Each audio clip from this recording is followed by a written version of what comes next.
ಎದುರುತ್ತರ ಕೊಡೋದು ತಪ್ಪು ರೀ, ಅದು ನಮಗೂ ಗೊತ್ತು. ಹಾಗೂ ಅಂತ ಸುಮ್ಮನೆ ಇದ್ದರೆ ಜನಗಳ ಆಡೋ ಮಾತಲ್ಲಿ ಮಿತಿನೇ ಇರಲ್ಲ. ಹೇ ಗಾಯ್ಸ್, ಗುಡ್ ಮಾರ್ನಿಂಗ್, ನಮಸ್ತೆ ಎಲ್ಲರಿಗೂ. ನಾನು ನಿಮ್ಮ ಪ್ರೀತಿಯ ಸಹೋದರಿ. ಮಾರ್ನಿಂಗಿಂದ ಎಲ್ಲರೂ ಏನು ರೂಟೀನ್ ಮಾಡ್ತಾರೆ ಅದೇ ನಮ್ಮ ರೂಟೀನ್ ಇರ್ತದೆ. ಬಟ್ ನಾವು ಆ್ಯಸ್ಪಿರೆಂಟ್ ಆಗಿರ್ತೀವಿ. ಆ್ಯಸ್ಪಿರೆಂಟ್ಸಿಗೂ ನಾರ್ಮಲ್ ಪೀಪಲ್ಸಿಗೂ ಸ್ವಲ್ಪ ಚೇಂಜಸ್ ರೀ. ನಾವು ಮ್ಯಾಕ್ಸಿಮಮ್ ಟೈಮ್ನ ಲೈಬ್ರರಿಲಿ ಕಳಿತೀವಿ. ಸ್ವಲ್ಪ ಟೈಮ್ ಏನಾದರೂ ಹೊರಗಡೆ ಸಿಕ್ಕರೆ ಎಂಜಾಯ್ ಮಾಡೋಕ್ಕೆ ನೋಡ್ತೀವಿ. ಯಾಕಂದರೆ ಮಾರ್ನಿಂಗ್ ಟು ಈವ್ನಿಂಗ್ವರೆಗೂ ಲೈಬ್ರರಿಲಿ ಇರೋದ್ರಿಂದ ಎನಿ ಟೈಮ್ ನಾವು ಬುಕ್ಸನ್ನು ಇಲ್ಲ ಕ್ಲಾಸಸ್ನ ನೋಡ್ತಾನೇ ಇರ್ತೀವಿ. ಇವತ್ತು ಮಳೆ ಬಂದಿತ್ತು, ಭಾಳ ಖುಷಿಯಾಗಿತ್ತು. ಯಾಕಂದರೆ ಭಾಳ ಬಿಸಿಲಿತ್ತಲ್ಲ, ತಂಪಾಗಿತ್ತು ಎಲ್ಲರಿಗೂ.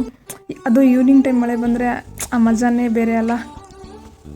ಇದು ನಮ್ಮ ಗ್ಯಾಂಗಿಗೆ ಯಾವಾಗಲೂ ಟೀ ಬೇಕೇ ಬೇಕು ಈವ್ನಿಂಗು. ಅದರಲ್ಲಿ ಮಳೆ ಬರ್ತಾಯಿತ್ತು. ಆಮೇಲೆ ಟೀ ಕುಡಿಯೋಕ್ಕಂತ ಹೋದ್ವಿ. ಬಟ್ ಅಲ್ಲಿಗೆ ಹೋದ್ಮೇಲೆ ಟೀನೇ ಇದ್ದಿಲ್ಲ. It's okay, no problem. Good night, bye.